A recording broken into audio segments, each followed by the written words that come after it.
dyan sa Robinson. Kasama ko na si Mama at si Daddy.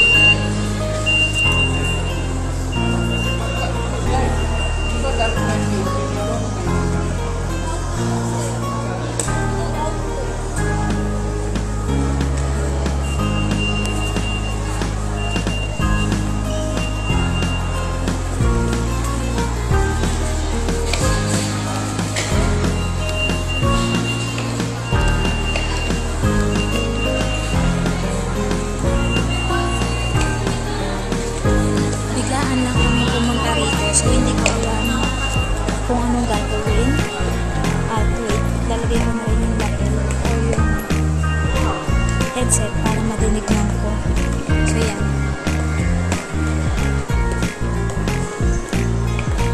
At sila, at hinahanda ko lang yung aking headset na nagtuloy-tuloy na.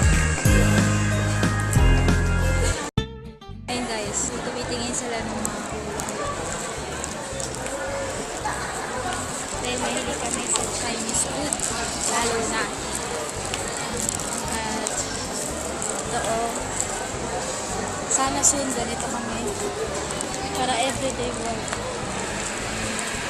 Gusto ko ng bagong lens.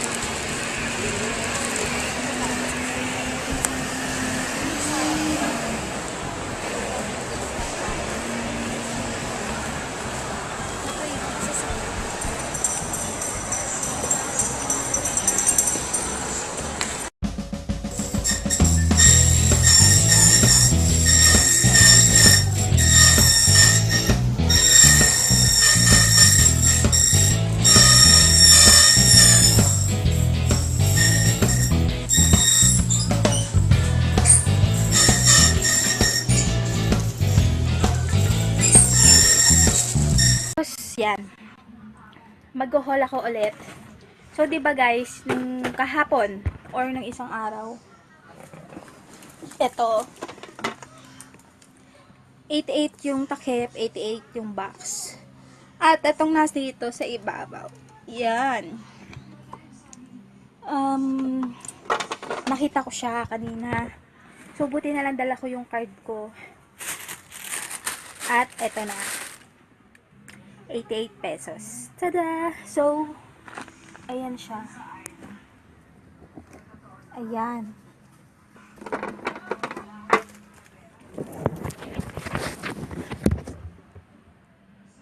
Ayan siya. Nilagay ko sa loob yung plastic. Ito. Yan yung partner niya. So, ang plano ko dito, lalagyan ko to ng lipstick. Basta meron na ako sarili kong vanity. At, yun, sumabay lang ako ng gastos kay Daddy. So, si Daddy yung nagbayad niya. Tapos, binyag na bukas. So, kailangan ko nang i-ready yung camera ko. At ang dala ko bukas, ito. Itong bag na to. Yan. Itong bag na to, hindi to yung colorete ko, yung makeup, wala. More on camera siya. So, yan. At etong bag, dapat ito yung dadalhin ko kasi wag na, baka madisgrasya yung CD or kung ano may nakasil dito kasi papasok ko siya sa Monday. At last, ito. Tada! Welcome back Converse, na miss kita. So, ang price niya is 2,630. Yan, hindi siya sale. So, nakita ko siya at yan, binili. Kulay black. So, dapat kasi kulay blue. Ang mga Converse na meron na ako dati, yung high cut ko, tsaka yung ganito lang yung mababa. Sapatos. Kulay puti, kulay dilaw. Yun yung kulay ng Converse ko. So, ito yung pangatlo kong Converse. Yan. Isturang chinelas naman siya. Cut away. Yun, Cutaway Evo. Yun yung ano niya. Kulay black. Kulay black and white yung style. So, ang size ko sa kanila is pagka sa men, size 5. Yan. Yun. So, post ko na lang siya sa FB page. Kasi sa IG, meron akong epal na ano, na kumbaga hindi siya usi. Epal na usisera, yon. Tapos mamaya gawa ng kwento about dito, ganyan. So yun. At first time, wait nga, ano yun? Ito oh. Binigyan akong paper bag sa wakas. Kasi last year, or no, nung college days, hindi paper bag yung ano sa akin. Puro plastic. So ito, addiction ko ngayon yung mga paper bag kasi katulad nga ngayon, hindi na pwede yung mga plastic. So kailangan ko ng mga paper bag na matibay, and I think matibay naman siya kasi makapal to compare dun sa paper bag ng bench. Kasi yung paper bag ng bench, yung kaya lang niya, yung mga pang one piece ng damit, ganun. So, yun. At, ito, compare naman dito, medyo mas makapal siya, diba? So, yun. At, dito ko na i-end yung vlog. Tapos, sisimulan ko na uli mag-edit. And, yung mga naunang video nito, if ever na maliit siya, dito yun. Ito yung ginagamit ko. Naka-landscape naman to. Yan, naka-landscape na siya, diba? So, maliit lang talaga siya. Kumbaga, parang yung, ano niya, yung movie niya, ganyan lang din siya. Compare dito sa screen na to. So, yun. Tapos, tinuruan ako ng settings. So, dapat, naka-landscape para hindi, kumbaga, parang, pag nanonood kayo sa YouTube, yung gilid ko dito, walang itim. So, ito yung ginagamit ko, kaya maliit. So, nagpatulong naman ako. Ang sabi, yun lang talaga yung size ng video nito, na ganun lang talaga yung kaliit. Kasi pag ginanyan ko siya, obvious naman na naka-portrait kapag nagbablog ako. Pero pag nakaganon, naka-landscape nga siya, pero yung size kasi nito, iba siya dito sa J7. So, yung kanina ang gamit ko, itong Sony Xperia, and ngayon, ito na, itong J7. So, inaantay ko na lang din siyang mag-warning, o yung warning na palubat na siya, kasi hindi ko siya pwedeng i-charge ng ano pa, yung may karga pa, kasi yun din yung cost nung Samsung ko noon, yan yung iPad, kung bakit madali siyang malobat, lalo na kasi dati habang naka-charge nilalaro ni mama. So yun yung iniiwasan ko. Tapos to, ang aking mahiwagang alkansya ay nangyari, magkano to dito, ninuhulog lahat, 10, 20, 30, 40, 55. Tapos meron pa ako dun sa kabila, yung ganito, kulay orange siya to Dito naman nakalagay yung mga bagong 5, 10, tsaka piso. Yan. So, kapag kinakapos ako ng pamasahe, dito ako kumukuha. Tapos, pagdating ng Pasko, yan, pinambibili ko ng mga pamasko, gano'n, etc.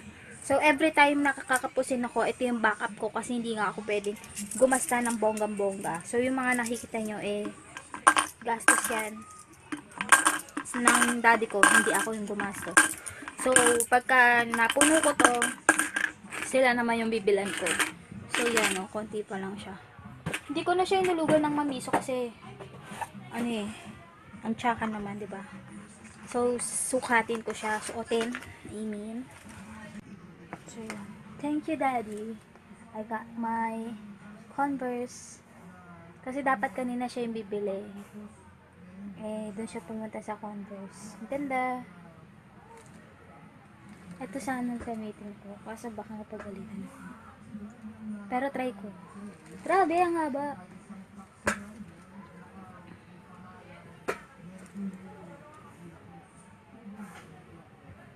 So, yan. At, ito lang yung mga mayong haul ko.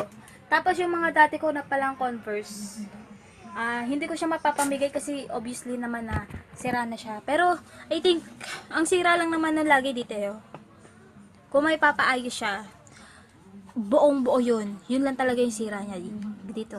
Lahat lang na nasisira sa akin, puro dito. Kasi nung college days, paborito kong gamitin itong Converse. Kasi napaka-comfortable niyang gamitin.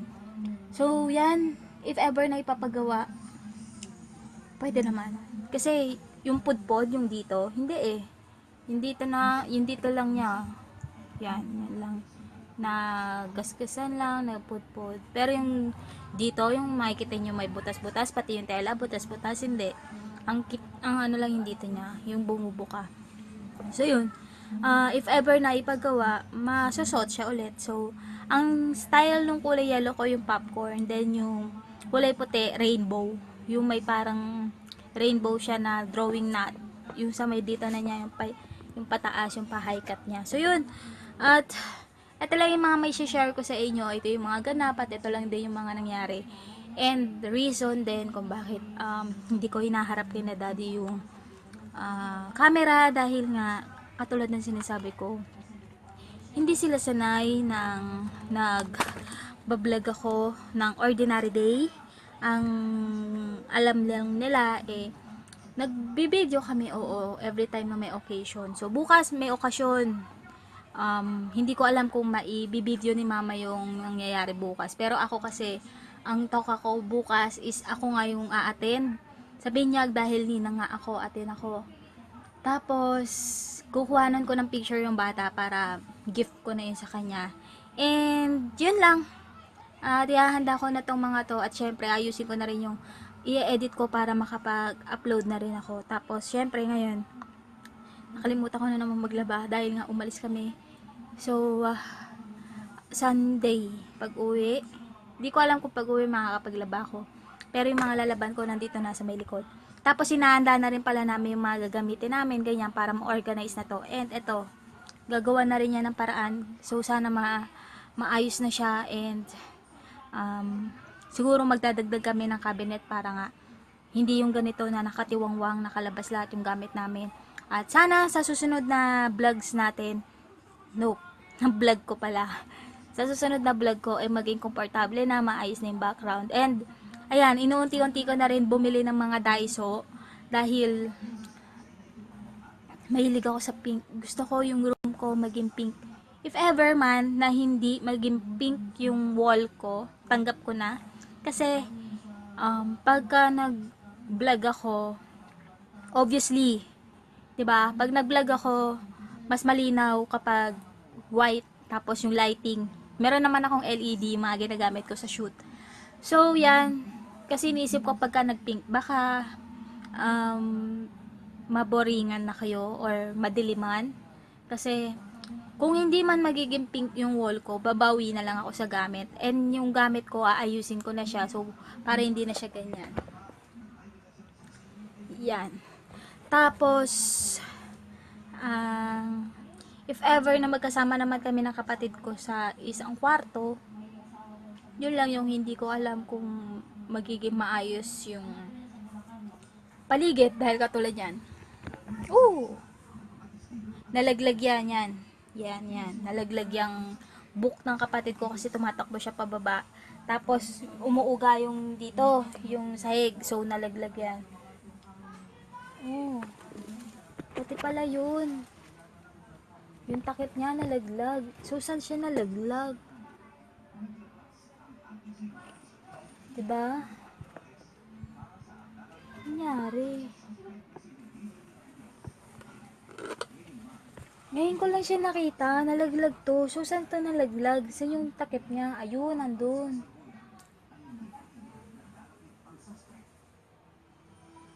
Diba? Ganto kagulo. So, yan guys. At ayusin ko na yung gamit kong dadalhin ko para sa Monday. Dadalhin ko para bukas, Sunday, sa binyag. And itong camera, kailangan ko na ulit siyang iset dahil ang location nga ay simbahan at hindi kami outdoor. At ayun, at ito lang yung mga vlog ngayon at ayan lang yung mga na-haul ko. At syempre, every time na mamimili ako, hindi na mawawala yung Daiso. Kasi super fan talaga ako ng Daiso. Daiso, Japan Home, lahat yan. Basta kung saan may kulay pink. And yung cupboard, ba yun? Pinakita ko dati sa dati kong haul. Yun yung isasapin ko sa sa cabinet ko. So para hindi na yung dyaryo yung nasa ilalim. And bibili na rin ako ng moth balls ba yun? Yung pabango sa damit. Yan. Kasi mahilig ako dun eh. Ewan ko, bet na bet ko yung amoy nun. Pero yung kaibigan ko, si Tin, ayaw niya nun, nahihiwagaan siya dun sa amoy niya. Kasi bata pa lang ako, yun yung sinisingot ko. Sorry ah. Pero trip na trip ko yun. Para ako nakapag-rugby na ewan. Kasi, bangong-bango ako doon. Tapos, yun. Total, yung last time na salary ko, bumili nga ako ng Hello Kitty na towel kasi nga 'di ba yung pawis ko balde-balde. So hindi sa akin pwede yung mga panyo na maliliit, yung hunger ship na karuso, 'yun. So if ever na magdadala ko ng karuso na panyo, magdadala ko ng isang towel para doon sa bonggang-bonggang pawis ko kasi konting galaw ko pawisin talaga ako eh. So yan, ang dami kong aayusin din pagdating sa mga soap. Ito guys, share ko. Pagdating sa mga soap, display, organizer, ano pa ba? Yon. Laging yung, doon ako lagi bumibili sa Daiso kasi sobrang ganda. And ngayon, pagdating naman sa mga bag, ang mga brand na meron na ako, Abacada, Kusei, Heartstring, itong Avenue. Dati, nag-aaral ako dati nito nung high school. Pag meron ka nitong mayaman ka na, Avenue. Nasa 300 plus yata siya niyan eh. Transparent bag. So hanggang ngayon buhay pa siya. So lahat na lang ng gamit ko nung high school, ito na lang yung natitira sa akin. Super ingat na ingat ako. At wala kang makikitang bakas ng butas dito sa bag na to. Kasi itong transparent na to, super sensitive siya. At ayan, ayos na ayos pa siya hanggang ngayon. So ingat na ingat ako dito. Yan, pati likod, walang butas yan. Ganyan ako magbag dati, super ingat na ingat. At ano pa ba, back to bag brand. If ever pala na makagawa ko ng bag collection, siguro uunahin ko muna yung mga bag ko na ipamimigay ko na. Yun yung mga bag na nabili ko sa Divisoria, yung mga yung alam niyo na, yung hindi naman branded, pero syempre maganda pa rin naman. So yun, kasi ngayon papalitan ko na yung mga bag ko dito. Lahat ng mga bag ko dito ayos pa. So lahat naman nun maayos pa. So pag dumating yung tita ko, pag naghakot kami, bibigay ko sa kanila para meron silang bag doon sa probinsya. Tapos, total yun din naman yung gusto nila eh. Tapos, para din palaganahan sila sa paghahakot. Kasi nga, diba, nakikita niyo ang dami. Tapos, ito, hindi ko alam gagawin ko dito. Papalitan ko na siya. If ever na magkaroon ako ng working table, doon ko rin siya ilalagay. O kaya, yung vanity, yon, study table. Basta kung ano man yung magkaroon sa akin. Pero yung kwarto, ayoko nang may salamin. If ever na merong salamin, tatakpan ko siya ng tela kasi takot talaga ako, lalo pag ako lang mag-isa sa kwarto. At yun, bukas ko na itutuloy yung mga daldalan kasi 20 minutes na plus pa yung mga nandito sa cellphone na tong maliit.